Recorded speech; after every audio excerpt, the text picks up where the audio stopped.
नमस्कार रामकृष्ण हरी. तर बघा आम्ही अजून खत घालायचे आलो आहे. आमचं पेरूला आता 2-3 दिवस झाला आम्ही दोघं घालतोय खत.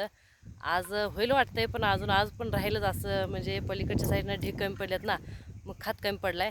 मग ते पण टाकून घ्यायचं आता. मग खत घालतो तर बघा ही अशी आमची पेरूच्या झाडांना अशी फळं सेटिंग झालेली. हे बघा दिसली का?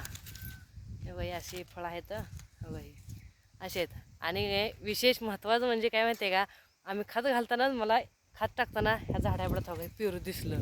हे बघा हे बिना ह्याचं खताचं बिना लागवडीचं पेरू आहे तो. तर हे बघा तोडते. हा बघा हे असं लागलं आहे. मस्त पेरू आहे बरं का. आणि ह्या पेरूला ना एवढीच चव असत्या, लय भारी असते. कारण पहिल्यांदा आलेला असते, पहिल्यांदा झाड धरल्या कारण ती छटणी करताना जे जे बारकी छोटी फळं असतात ना, एखादं राहिलेलं चुकून ती अशी होते ती. आणि ही लय भारी लागते बरं का, लय चव लागते. कारण ह्याला लागवड नसते, कुठलंच काय नसते, आणि लय मस्त लागते बरं का. मग कोणाकोणाला आवडते सांगा कमेंट करून. 2 गावलेत बघा, एक छोटा आहे आणि एक मोठा आहे. बघा मस्त. चला मग खाते मी, तर मस्त लागते.